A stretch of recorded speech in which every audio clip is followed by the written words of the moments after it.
وقار آپ حضرات درس سے حدیث سماعت کر رہے ہیں اور آج ہماری اس کتاب سے حدیث نمبر جو ہے وہ 396 ہے۔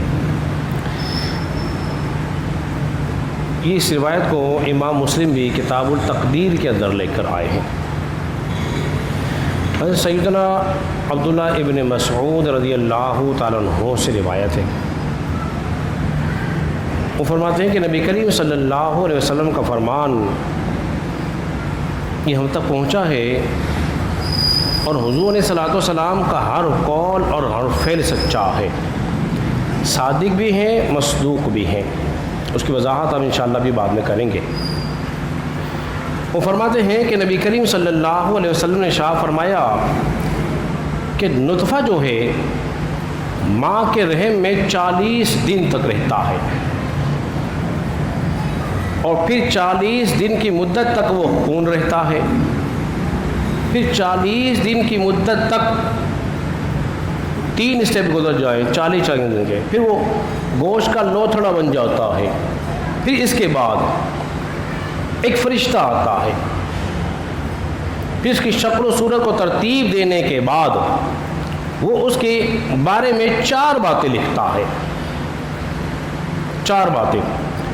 اس کا رزق لکھتا ہے، اس کی موت کی مدت لکھتا ہے،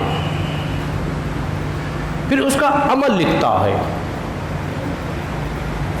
پھر اس کے ساتھ ساتھ اس کا نیک ہونا اور اس کا بد ہونا یہ بھی لکھ دیتا ہے۔ نبی پاک نے فرمایا مجھے اس ذات کی قسم جس کے سوا کوئی عبادت کے لائق نہیں ہے۔ پھر انسان جو ہے وہ نیک اعمال کرتا رہتا ہے حتیٰ کہ جنت کے بالکل 1 گز یا 1 ہاتھ کے قریب ہو جاتا ہے، پھر تقدیر غالب آ جاتی ہے اور پھر وہ جہنم میں چلا جاتا ہے۔ پھر ایک انسان ایسا ہے جو جہنمی والے کام کرتا رہتا ہے حتیٰ کہ جہنم کے 1 ہاتھ کے قریب رہ جاتا ہے، جہنم میں اس کے درمیان 1 ہاتھ کا فاصلہ، تقدیر غالب آ جاتی ہے، پھر وہ نیک اعمال کرتا ہے، اس کا داخلہ جنت میں ہو جاتا ہے۔ حضرات محترم، حدیث مبارکہ تو یہاں مکمل ہوئی۔ اب ذرا غور کیجئے نبی پاک علیہ الصلوۃ والسلام نے کیا ارشاد فرمایا کہ نطفہ ماں کے رحم میں 40 دن رہتا ہے۔ جن لوگوں نے یہ کہا کہ ماں کے پیٹ میں کیا ہے کوئی نہیں جانتا، اس طرح کہتے ہیں، ان کو اس حدیث مبارکہ میں غور کرنا چاہیے کہ رسول اللہ صلی اللہ علیہ وسلم خبر دے رہے ہیں۔ تو یہ حدیث مبارکہ کیا ہے؟ رسول اللہ صلی اللہ علیہ وسلم کے علم غیب پر دلالت کرتی ہے۔ حضور کو علم بھی ہے کس کا؟ جو اللہ نے آپ کو دیا ہے۔ بس ایک بات میں یہاں ضرور کہنا چاہوں گا، جہاں کہیں بھی قرآن مجید فرقان حمید میں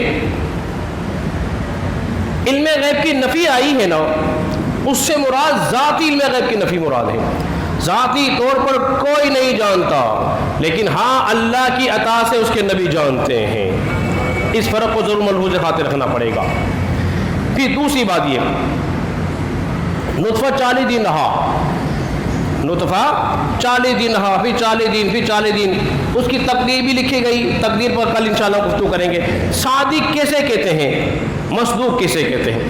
صادق وہ ہے جس کے سارے اقوال سچے ہوں، وہ صادق ہوتا ہے۔ مصدوق اسے کہتے ہیں جس کے سارے فعل سچے ہوں۔ صادق کیسے کہتے ہیں؟ صادق اسے کہتے ہیں کہ جو سچ بولتا ہو،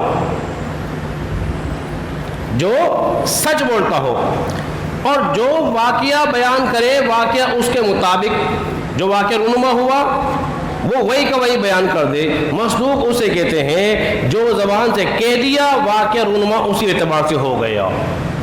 ایک تو یہ۔ پھر آخری بات ہمارے درس کی اس حدیث پر وہ یہ ہے کہ اللہ تبارک و تعالیٰ نے انسان کی تخلیق کے مختلف مراحل بیان کیے ہیں۔ پھر نطفے کی شکل میں، خون کی شکل میں، گوشت کا لوتھڑا، پھر روح، پھر فرشتے کا آنا۔ کہ آپ ذرا غور کیجئے، جب فرشتوں کو ان 4 چیزوں کا علم ہے تو کیا رسول اللہ کو علم نہیں ہوگا؟ جس اللہ نے فرشتوں کو یہ علم دیا ہے اسی رب نے مصطفیٰ کو بھی علم دیا ہے. اس بات کو ذہن میں رکھیے. اور ایک بات اور، اللہ نے انسان کی تخلیق کے مختلف مراحل طے کیے. اگر اللہ تبارک و تعالیٰ چاہتا تو بولیے ایک دم بھی پیدا کر سکتا تھا، نہیں کر سکتا تھا؟ بولیے کر سکتا تھا.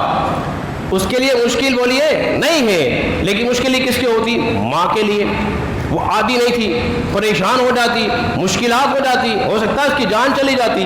لیکن اللہ تبارک و تعالیٰ نے تخلیق کا پہلا مرحلہ کہ نطفے کو داخل کیا، کہ نطفہ ماں کے رحم میں داخل ہوا تو عورت اس کی عادی ہو جائے. نطفے کے داخل ہونے کے بعد جو کیفیات سے وہ گزرتی ہے اس کی عادی ہو جائے. پھر وہ خون بنتا ہے، پھر اس کی عادی ہو جائے.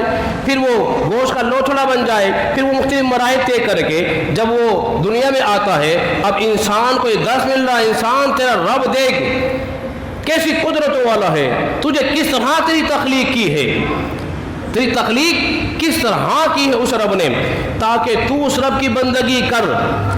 اس کی جو نعمتیں اس نے تجھے ماں کے پیٹ میں دی ہیں تو اس کا شکر ادا کر. اور ساتھ ساتھ یہ عقیدہ رکھ جس رب نے تجھے جب تو کچھ بھی نہ تھا، اور پھر تو یہ تخلیق کر دی جب تو کچھ بھی نہ ہوگا، اللہ تبارک و تعالیٰ دوبارہ تجھے تخلیق فرمائے گا. تجھے لوٹ کے اسی کے پاس جانا ہے. جب یہ منظر انسان اپنی آنکھوں کے سامنے رکھے گا تو ہر لمحہ وہ اللہ کی قدرتوں کا نظارہ کرتا رہے گا. اللہ رب العزت کی بارگاہ میں دعا کریں کہ اللہ تعالیٰ ہم سب کو سمجھنے اور عمل پیرا ہونے کی توفیق عطا فرمائے.